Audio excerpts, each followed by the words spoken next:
नमस्कार दोस्तों। देखिए, GS4 जो अपना एथिक्स वाला पेपर है उसका ये सिलेबस है। नेक्स्ट वीक आपको टेस्ट देना है। उसके लिए आपने कैसे तैयार करना है, किन किन बच्चों के लिए है। पहला, जो उत्तराखंड PCS का मेंस लिख रहे हैं। दूसरा, जो नेक्स्ट टाइम सोच रहे हैं कि वो लिखेंगे, यूपी PCS वाले, बिहार वाले, लगभग सेम है। ठीक है, तो ये क्या है ना, स्टैटिक पेपर ज्यादा है। इसमें बस आपको एग्जाम्पल करंट के चाहिए, जो भी आपकी एक सॉर्ट ऑफ एग्जाम्पल हो उसको रखना अपने साथ तैयार। बाकी सारे जितने भी इसमें कीवर्ड्स हैं, आपको क्या करना है, पेपर उठाने हैं 20-25, या तो खुद से उसको सर्च करके, जैसे प्रोबिटी है, इंटीग्रिटी है, ठीक है, इन सबको, इनकी एक एक डेफिनेशन, 4-5 एग्जाम्पल, कम से कम 5 एग्जाम्पल, और इनके कंक्लूजन। या तो आप ऐसा करो, साथ ही साथ इसके डायग्राम भी ड्रॉ करके रखना। हर एक आंसर में एक ऑलमोस्ट एक आपका डायग्राम आएगा। ठीक, नहीं तो आप क्या कर सकते हो, आप अगर ये मेहनत नहीं करना चाह रहे तो घटना चक्र की एक मैगजीन नहीं, सॉरी, बुक है, एक ई बुक है, लगभग 92 पेजेस की है।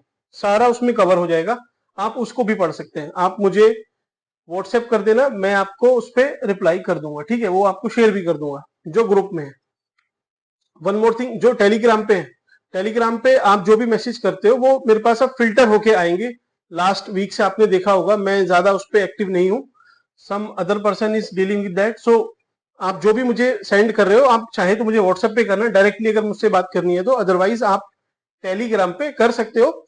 फिल्टर आउट होके मेरे पास वो आ जाएगा। ठीक है, नेक्स्ट, ये देखिए, तो एग्जाम्पल थे। मैं आपको एक टॉपिक समझाता हूँ। ये टॉपिक आपका इस बार पेपर में देख लेना, क्लिप को काट के रखना। ये तो क्वेश्चन आता ही है, ऐसा कुछ नहीं कि इसमें मैं रॉकेट साइंस बता रहा हूँ, हर बार इस पे क्वेश्चन आता है। तो मैं आपसे बोल रहा हूँ, इसको तैयार कैसे करना है। तैयार आपने ऐसे करना है, इमोशनल इंटेलिजेंस, इसकी एक डेफिनेशन अच्छी आपके पास होनी चाहिए। इसका कॉन्सेप्ट क्या है, ठीक है। तो कॉन्सेप्ट ये है कुछ कि इमोशनल मतलब इमोशन भी होने चाहिए, और एक इंटेलिजेंस, आपके अंदर तर्क शक्ति भी होनी चाहिए। इन दोनों का जो मिक्सचर है, दो वेन डायग्राम बन जाएंगे, वो ही इमोशनल इंटेलिजेंस है। आपको ऐसे समझ में नहीं आएगा। ठीक है, पहले थोड़े से मैं आपको इसका एक बार बताता हूँ, इसका इंपॉर्टेंस क्या है, इमोशंस का क्या है। इससे आप में इम्पैथी, टॉलरेंस, फॉरगिवनेस, कंपैशन, दया भाव, ये सब आता है। ब्यूरोक्रेसी में जो कमिटेड ब्यूरोक्रेसी है, उसमें भी ये हेल्प करते हैं, emotional dealing with the person. ठीक, चार्ल्स डार्विन ने भी बोला था कि इमोशन हेल्प करते हैं हमें सर्वाइवल में। तो आप इसको भी यूज करना। ये सारे भी इंपॉर्टेंस बता रहा हूं आपको, फिर आपको बताऊंगा कि लिखना कैसे है इस पे। अगला इसमें देखिए, without emotion one is just a machine, humanity needs emotion for its survival. तो ये 4-5 कोटेशन है। आप इसको चाहे तो ऐसे में यूज करना, एथिक्स में यूज करना, गवर्नेंस में यूज करना, ठीक है, और भी जहां भी आपको लगे आप इसको यूज कर सकते हो। ये तो मैंने आपको एक जनरल पॉइंट बताए, क्यों, क्योंकि आपको हेल्प करेगा कहीं ना कहीं लिखने में। मैं आपको बताता हूँ कीवर्ड्स क्या आपको याद रखने हैं, कि इमोशनल इंटेलिजेंस है क्या। क्वेश्चन पूछे, सीधा डिफाइन कर देना, it is the ability to understand and manage one's own and other persons emotions. अपने और दूसरों के इमोशंस को मैनेज करना ही इमोशनल इंटेलिजेंस है। एरिस्टोटल ने, अरस्तु जिसको हिंदी में बोलते हैं, उन्होंने बोला था that all emotions are both good and bad, it's their intelligence use that make emotion rights. Means सारे इमोशन अच्छे या बुरे होते हैं, लेकिन उसका इंटेलिजेंटली आप जब यूज करते हो तब वो उसको राइट बनाता है।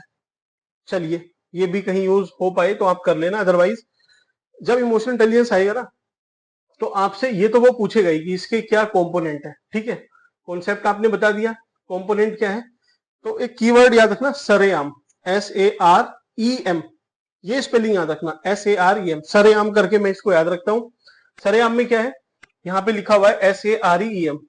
ऐसे है सेल्फ अवेयरनेस, ठीक है, सेल्फ अवेयरनेस बोल लीजिए, ठीक है, या फिर सोशल स्किल बोल लीजिए, जो भी है सोशल स्किल।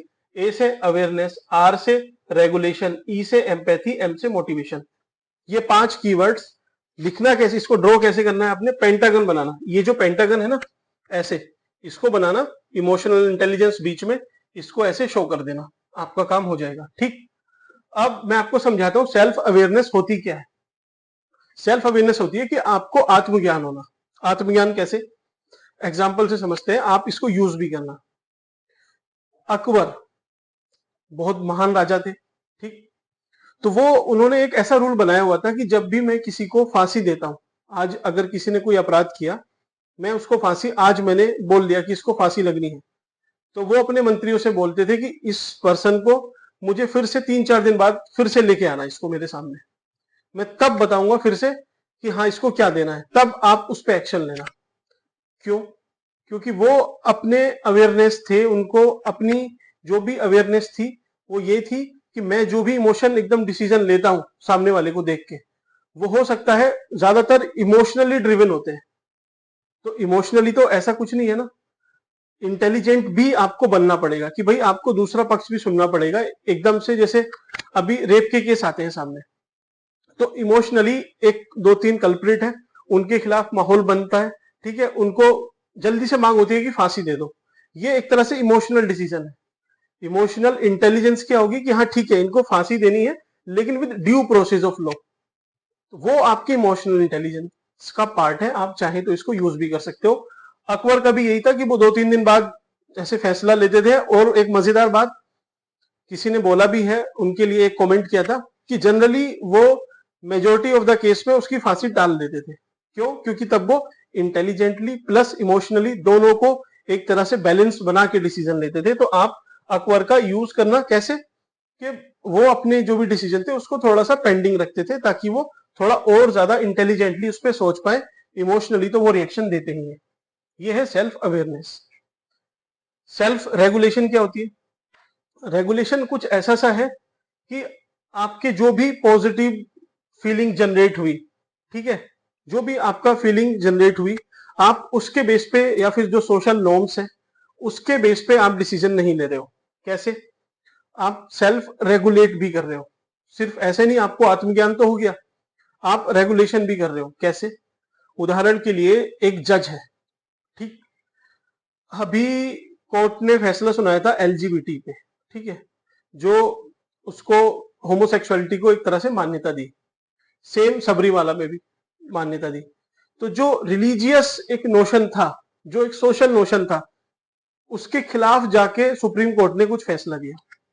तो वो जो फैसला दिया, वो जो जज थे, तो उन्हें भी पता होगा कि समाज में क्या चल रहा है, और एलजीबीटी को लेके उनकी अपनी भी एक राय होगी, लेकिन उन्होंने उस चीज को रेगुलेट करके अनऑर्थोडॉक्स एक तरह से फैसला दिया। क्यों? क्योंकि वो जानते हैं कि आने वाले 100-50 साल में किस साइड हमें मूव करना है। तो फ्यूचरिस्टिक फैसला दिया, रादर के वो बस ठीक है जो चल रहा है नॉर्म्स नोशन उसको कंसीडर करके दें। तो ये भी सेल्फ रेगुलेशन एक इंपॉर्टेंट आयाम है। क्यों? क्योंकि देखिए रेगुलेट, उनके अंदर अगर रेगुलेशन नहीं होती, सेल्फ रेगुलेशन, तो वो इमोशनली कुछ भी एक पॉजिटिव फीलिंग आई कि हाँ ये गलत है तो गलत बोल दिया, या फिर सही है तो सही है, उस पर प्रॉपर स्टडी करके उन्होंने फैसला लिया, सही फैसला था। सही है गलत वो बात नहीं है, ठीक है। एक है मोटिवेशन, इंटरनल मोटिवेशन। अच्छा ये तो अपना सेल्फ रेगुलेशन, ठीक है। इंटरनल मोटिवेशन, एक मोटिवेशन वाला जो पार्ट है ना, ये बस मोटिवेशन लिखना, इंटरनल छोड़ देना। एग्जाम्पल से समझना सीधे सीधे। आर्टिकल 370 हटाया किसने? हमारे जो भी प्राइम मिनिस्टर साहब थे, होम मिनिस्टर थे, और सिर्फ उन्होंने ही नहीं, जो भी ब्यूरोक्रेसी लगी उसमें, ब्यूरोक्रेसी का मेजर रोल है उसको हटाने में, उसके लीगल जो भी चीजें थी उसको ठीक करना, ढूंढना, उसको रिप्रेजेंट करना। तो जो लीगल मशीनरी थी हमारी, प्लस जो ब्यूरोक्रेसी थी, जो पॉलिटिकल विल थी, ये एक तरह से मोटिवेशन था इनको, तभी ये 370 हटा पाए, अदरवाइज नहीं हट पाती अगर मोटिवेशन नहीं होता तो, ठीक है, वरना पड़े रहने देते। 70 साल से चली आ रही है और चल जाएगी 70 साल, कोई दिक्कत नहीं। तो आप इसको भी यूज करना। अब है सोशल अवेयरनेस। सोशल अवेयरनेस मतलब आप जनता से कैसे कनेक्ट करते हो। किसी ने बोला भी है कि if you want to connect with the mind you have to connect with the heart. आपको दिल से जुड़ना पड़ेगा, तब आप उसके दिमाग को इन्फ्लुएंस कर सकते हो। जैसे मन की बात, एग्जाम्पल आप यूज कर लेना, कोई टिप्पणी नहीं है, लेकिन मन की बात क्या है, प्राइम मिनिस्टर साहब हार्ट टू हार्ट कनेक्ट करते हैं, अपनी बात डायरेक्ट पब्लिक को डिलीवर करते हैं, तो उससे क्या है ना, उनसे रिलेट हो पाती है। कभी भी आज भी ये मास लीडर है, नो डाउट। आपकी पॉलिटिकल आइडियोलॉजी कुछ भी हो, हमारी भी कुछ भी हो, लेकिन वो मास लीडर है, इसको कोई नहीं ठुकरा सकता। थर्ड टर्म में आ चुके हैं, रूल कर रहे हैं, ठीक है। सोशल स्किल, अगला है सोशल स्किल, सामाजिक स्किल। ये सब आपके पास हो गया। एक आपके पास ना सामाजिक स्किल होनी चाहिए कि समाज को कैसे डील करना है। एग्जाम्पल के लिए जो अजीत डोभाल साहब थे, नॉर्थ ईस्ट में गए, वहां पे इंसर्जेंसी को उन्होंने कैसे हैंडल किया, वहां के लोकल लीडर से बात करके उन्हें अपना बना के खाना पीना साथ में खा के घूम फिर के। ऐसे ही पाकिस्तान में जब उनकी पोस्टिंग थी तब भी उन्होंने एक तरह से रॉ के लिए काफी काम किया इंटेलिजेंटली, ठीक है। तो उनका क्या है ना, सोशल कनेक्ट बहुत अच्छा है, स्किल है उनके पास। सरदार पटेल, कितनी रियासतें थी, 500 550 से ज्यादा छोटे छोटे फ्रेगमेंटेड रियासतें थी, प्रिंसली स्टेट थे।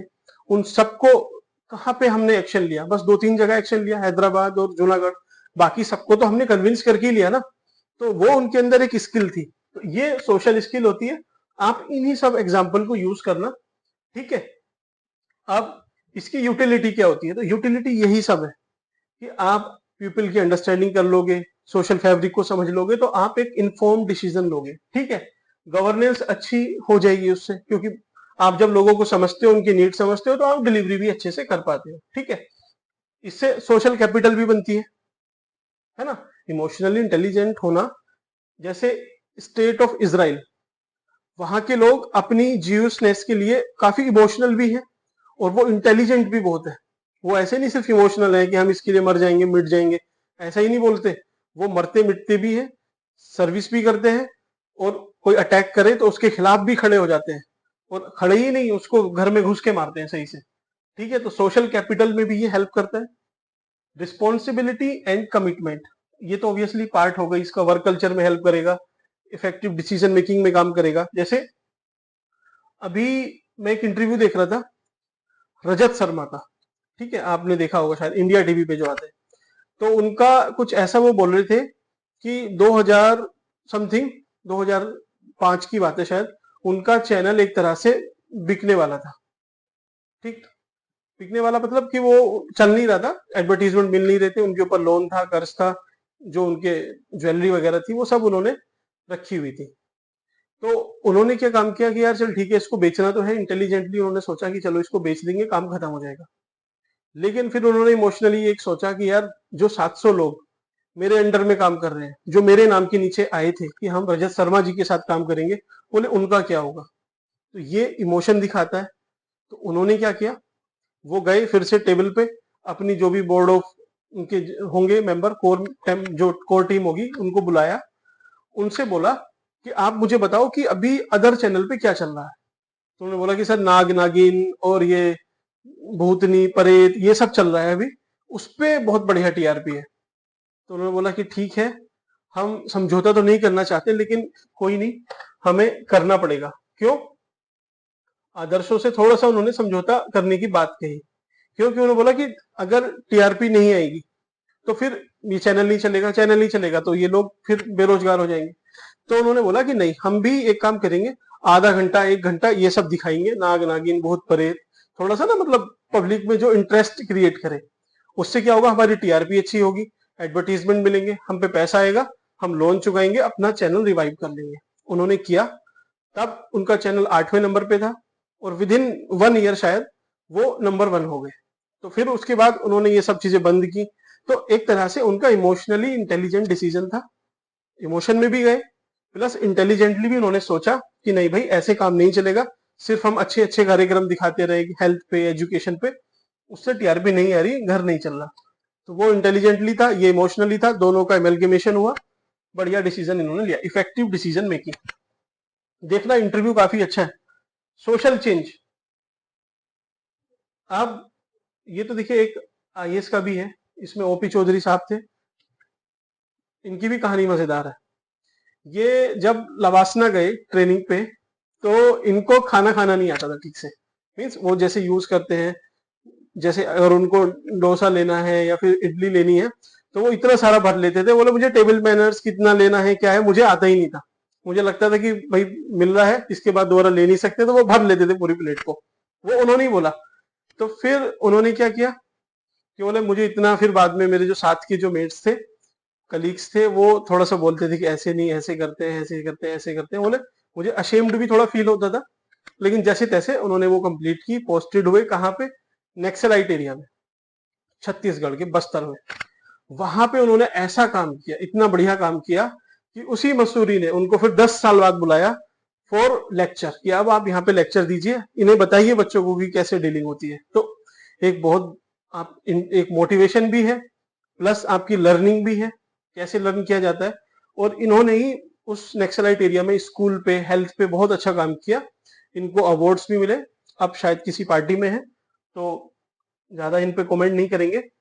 लेकिन हाँ, एक चीज और, एक कोई और किसी डिस्ट्रिक्ट के डीएम थे, उन्होंने क्या काम किया, किसी वो ट्राइबल एरिया में थे, वहां पे सब ऐसे साफ सुथरे नहीं रहते थे, गंदे से रहते थे, बाल बिखरे हुए, नाक निकली हुई, बच्चे जो पढ़ने आते थे उनकी ऐसी कंडीशन थी। उन्होंने सोचा कि समझाऊंगा तो मानेंगे नहीं, ठीक है, कौन मानता है। बोले क्या किया जाए जिससे ये सब लोग थोड़े से कॉन्शियस हो जाए खुद को लेके। तो उन्होंने एक बहुत बड़ा मिरर लगा दिया कि जब भी बच्चा आएगा इसमें अपना फेस देखेगा, फिर अंदर जाएगा। थोड़े बाल बाल वो सेट करने लगे लोग, थोड़ा टाई वाई सही करने लगे।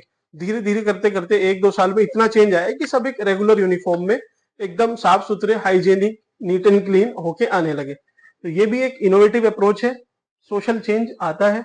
जैसे आप एग्जाम्पल यूज कर सकते हो भी स्वच्छ भारत मिशन में, जो जन भागीदारी मोदी जी ने बोला, पब्लिक पार्टिसिपेशन, उससे इतना बड़ा एक आया है क्रेज कि लोग सच में हाइजीन पे अब खर्च करने के लिए भी तैयार हैं। प्लस वो अपना कुछ भी हो, लेकिन हाँ, हाइजीन से कॉम्प्रोमाइज, सैनिटेशन से कॉम्प्रोमाइज अब नहीं कर रहे हैं एटलीस्ट। तो ये अपना हुआ, क्या क्या इसके फायदे हैं ये डायग्राम आप ड्रॉ कर सकते हो। अब एक दो डायग्राम इमोशनल इंटेलिजेंस के, क्या, ठीक है, एक साइड आपके वाई एक्सिस पे, सॉरी एक्स एक्सिस पे इमोशन है, राइट साइड पे इंटेलिजेंस है। तो इसके बीच में कौन आते हैं, अजीम प्रेम जी। इन्होंने देखिए इंटेलिजेंटली पैसा कमाया और फिर इमोशनली अब दान भी करते हैं, बहुत अच्छी बात है। रतन टाटा जी, इंटेलिजेंटली पैसा कमाया, इमोशनली अब दान करते हैं, काफी अच्छे ह्यूमैनिटेरियन है, फिलेंथ्रोपिस्ट है। आप ऐसे डायग्राम ड्रॉ करके इनको लिख सकते हैं।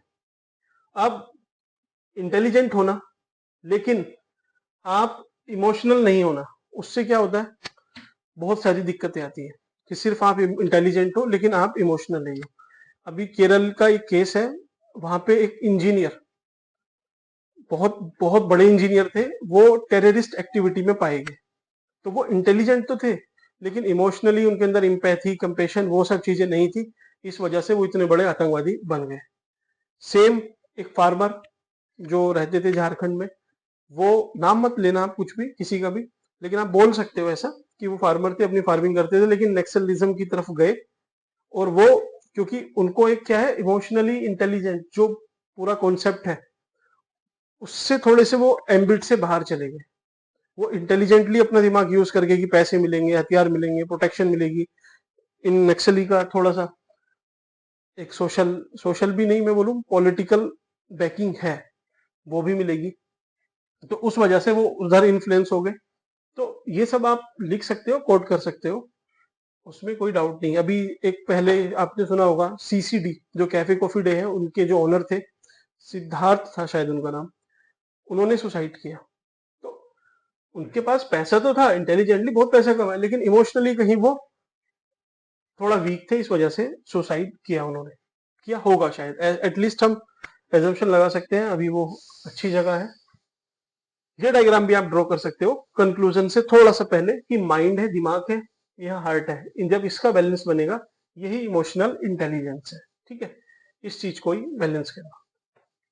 ये आपका emotional intelligence as a concept खत्म हुआ। इसके अलग मुझे नहीं लगता कुछ है, एग्जाम्पल यहां से भी ढूंढ लोगे, काम हो जाएगा। अब मैं आपको बताता हूँ एथिक्स में आपने क्या करना है। कीवर्ड्स आपने बनाई, सारी लिस्ट तैयार की, उसमें आपको एग्जाम्पल देने हैं। मैं आपसे बोलूं इंटीग्रिटी का एग्जाम्पल लो फटाफट, तो आप अभी सोच नहीं पाओगे एकदम से, आपके दिमाग में है, लेकिन अब मैं बोलूं कि इंटीग्रिटी का एग्जाम्पल आप स्पोर्ट्स में दो, स्पोर्ट्स में भी पर्टिकुलरली क्रिकेट से दो। तो जो भी क्रिकेट के बारे में जानते हैं वो फटाफट ले आएंगे कि अच्छा धोनी हो सकता है, सचिन तेंदुलकर। तो आपको ऐसे सोचना है, एग्जाम्पल रैंडम नहीं सोचने, क्योंकि रैंडम, मैं आपसे अभी चलिए इमोशनल इंटेलिजेंस तो मैंने बता दिया, एटीट्यूड का एग्जाम्पल देता हूँ। तो आप बताइए एटीट्यूड के फटाफट एग्जाम्पल बताओ मुझे, 4-5 एग्जाम्पल। आप नहीं सोच पाओगे, रैंडम सोचोगे, जो आपने रटा होगा वो निकल के आ जाएगा, लेकिन जो आपने सोचा समझा होगा वो नहीं निकल के आएगा। क्यों? क्योंकि अभी आपका दिमाग 360 सोच रहा है।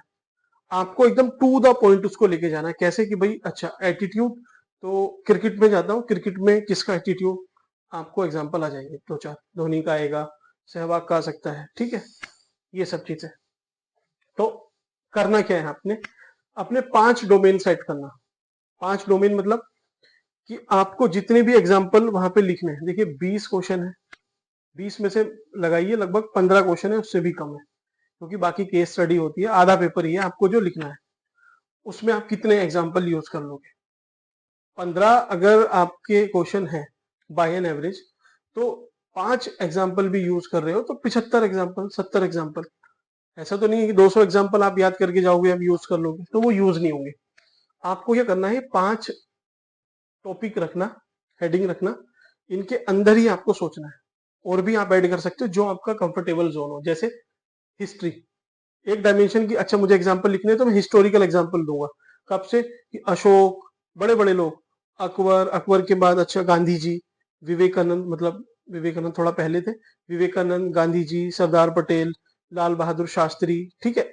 ऐसे एक्सरसाइज करके जाना कि पीवी नरसिम्हा राव और अब मोदी जी। तो पॉलिटिकल एग्जांपल देना, क्योंकि ये काफी काफी ज्यादा मीन्स अवेयरनेस होती है इनके रिगार्डिंग, है ना। गांधी जी पे आप कुछ भी बोलोगे सबको लगभग आइडिया है, सरदार पटेल पे बोलोगे तो आइडिया है। अब आप के कामराज पे बोल लोगे तो उन्होंने भी, भाई वो इलिटरेट थे फिर भी काफी अच्छा काम किया, लेकिन उसको सब लोग जानते नहीं, तो हो सकता है एग्जामिनर भी उतना आपसे कनेक्ट नहीं कर पाए।